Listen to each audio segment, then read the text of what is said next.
On that note, I will shift gears and briefly introduce our distinguished guest, Secretary Rosalin Acosta. We are very delighted to welcome her back to TBF. She, as many of you know, was the founder of the Latino Legacy Fund here at the Foundation, as well as a member of our board of directors for 2 years. Not nearly long enough before Governor Baker took her away from us, but she comes back. Thank you. As Secretary of Labor and Workforce Development, however, she continues to leverage her passion to ensure that workers, employers, the unemployed have the tools and the training they need to succeed in the Massachusetts economy.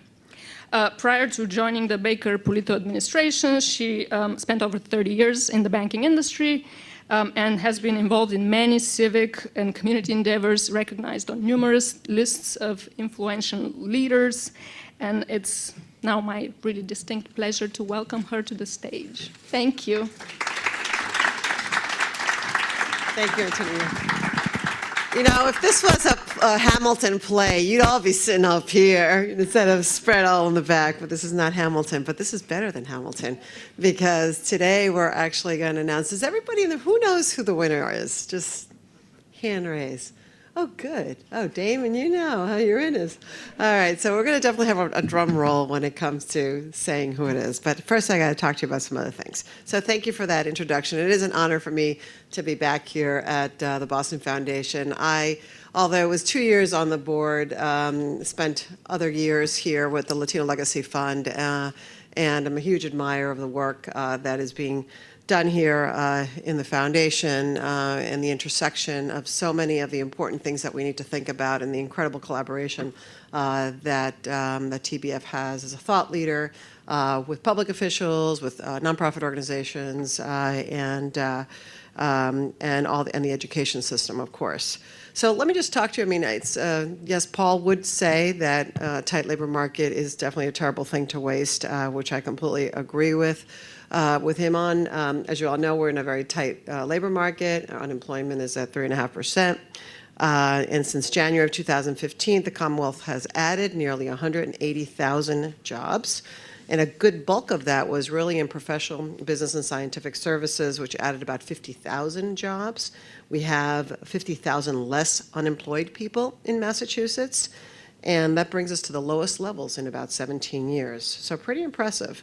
But with the work that we're doing here and these 8 cohorts of competitors here for this award, what you're all doing is addressing the other things that the averages don't show. So when we say that 3.5% is the unemployment rate, that is true as an average. However, if you look at the Black and Latino unemployment rates, those are over 6%. And Latino women are making 50 cents to a white man's dollar. Again, not acceptable. While places like Boston have unemployment rates at 2.8%, places like Lawrence are double that at about 6.5%.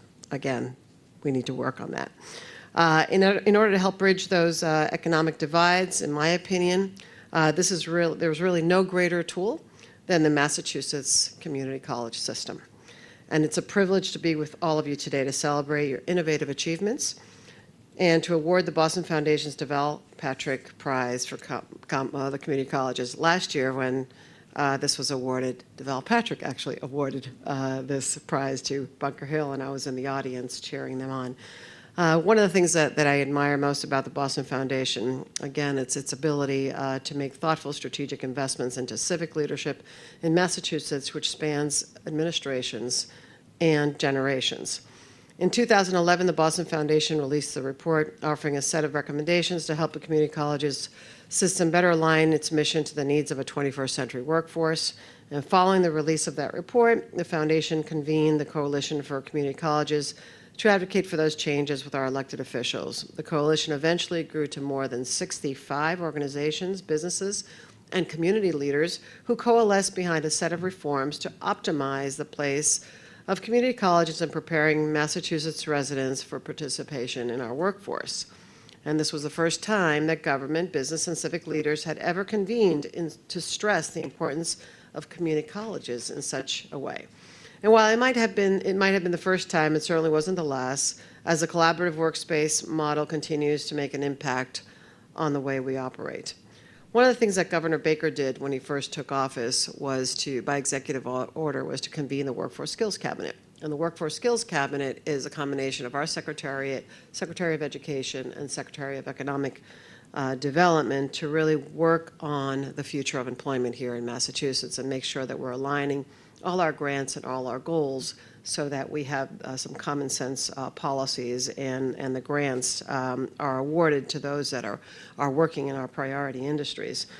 Together, we've placed tens of millions of dollars in workforce skills capital grant investments into our community colleges, who have designed programs that meet specific employer needs and close skills gaps in our increasingly specialized job market. So it was not surprising to me to see that one of our workforce skills capital grantees is also winning the Deval Patrick Prize for community colleges. And now is when I need the drum roll. So I really wish the winner didn't know, but the winner does know. I could not be happier to be awarding this year's prize to Holyoke Community College for the Culinary Arts and Hospitality Programs Expansion Project.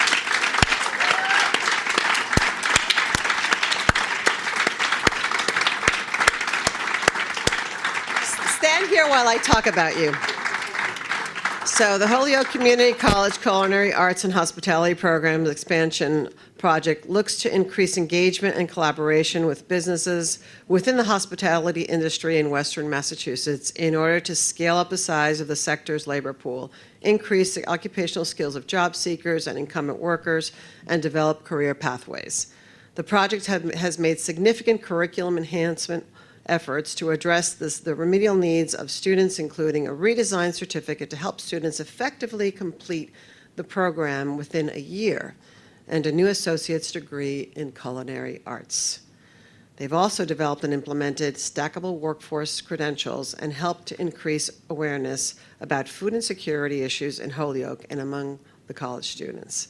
And most impressively is their work on designing and constructing a $7.5 million, 20,000 square foot Culinary Arts Institute in Holyoke's Innovation District. The facility is the region's only state-of-the-art hospitality and culinary education and training center, and will help increase experiential learning opportunities, especially for hands-on training. This is a prime example of Holyoke Community College's amazing ability to anticipate a workforce need and partner with an employer to address that need. And it is my pleasure to present this award to Christina Royal, President of Holyoke Community College. Ta-da! Congratulations, Christina. Congratulations. So, did you want a picture? Picture.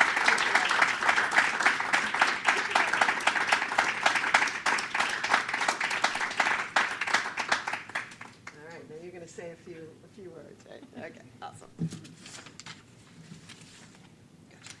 Thank you. Thank you very much for the Boston Foundation and the reviewers for recognizing Holyoke Community College's Culinary Arts program and this year's Deval Patrick's Award. I did actually, because we have very nice program flyers, I want to pass them out. Always working. But I also want to acknowledge some folks that are here with me today. First of all, Bob Gilbert, our chair of the Holyoke Community College Board of Trustees. Bob's been a tremendous support and advocate of this initiative and has provided great leadership to our board. Thank you, Bob. And many of you know Jeff Hayden, HCC's Vice President for Business and Community Services. He has been a leader on this project since the beginning, and he's worn so many hats, no one actually knows what he does. But he's been a consistent leader on this project and a huge community liaison. So thank you, Jeff, very much for your support. And also, Amanda Sabricia is here, who is our Vice President for Institutional Advancement. And Amanda only started in October, but she got here, and 5 days later, she was in charge of my inauguration. And then she's held most of the major events since then, including the big grand opening that we had for the Culinary Arts. So thank you very much for your leadership as well. So when I came to HCC 18 months ago, I got asked a particular question a lot. What do you want to accomplish?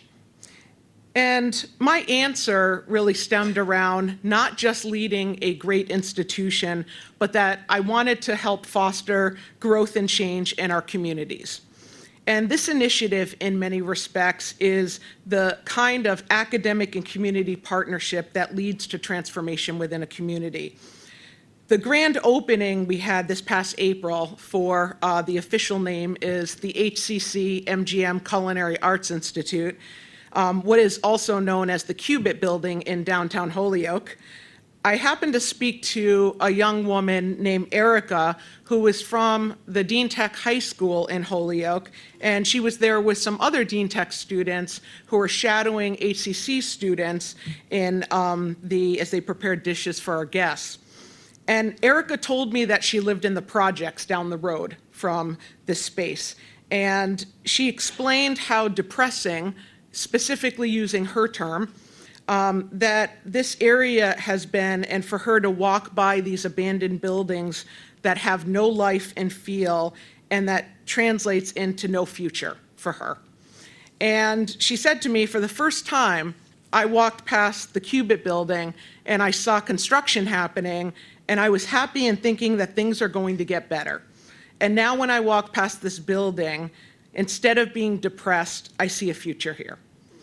And she is now at Dean Tech's Culinary Arts program in high school, and when she graduates, she plans on attending HCC's Culinary Arts program. But the work that we do affects our communities. And in particular, 94% of our students stay and come from the 3 counties that make up the Pioneer Valley. Collaboration and partnership are part of the DNA of Holyoke Community College. And I just want to highlight a few examples of this with this specific initiative. $7.5 million, 20,000 square feet, 5 state-of-the-art kitchens, 3 years of planning, design, and renovations, 108 business partners and advisors to make this space a reality.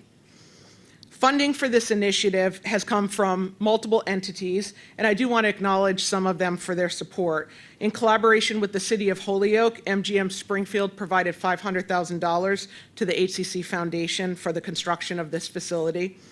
The HCC Foundation and college also received state and federal resources, particularly to support the $7.5 million project. And we had many grants that came from the United States Department of Commerce's Economic Development Administration, and 2 awards were from the Commonwealth's Capital Skills Equipment Program. And HCC is now home to our Culinary Arts and Hospitality Management degree and certificate programs, including high school pathway, college career, and transfer programs, but also our workforce programs, training, personal enrichment classes, special events, and as well as our entrepreneurship initiatives. We're going to continue to scale up our workforce training in order to meet the existing hospitality and culinary arts need in this region and to prepare MGM Springfield's opening in August. The college, through the Training and Workforce Options, or TWO, which is a partnership between HCC and Springfield Technical Community College, along with over 30 hospitality businesses and MGM Springfield, have collaborated on a workforce training skills program in food preparation, food service, hotel skills, and supervisory skills for over 800 individuals since 2015. In addition, our credit programs are evolving. Since moving to our culinary and hospitality offerings to the new space, our enrollment's grown 10 to 20% in our degree and certificate programs, respectively. And HCC and MGM Springfield are partnering to promote local employment opportunity and job creation training for culinary arts through credit and non-credit programming. The HCC Culinary Arts Certificate, which is a workforce credential, has seen a 70% increase in the first semester of our opening. Non-credit offerings include the Integrated Education and Training, Culinary Arts, and High-Set program for those in the Hampden County Sheriff's pre-release program. A line cook training program in collaboration with MGM also started in June. The second cohort of our culinary ESOL training will begin next month in partnership with Springfield Public Schools and MGM Springfield, and a professional bartending program that we started in March. MGM has been directly involved in mentoring HCC students and have worked directly with our students on a number of events, including the grand opening that we had.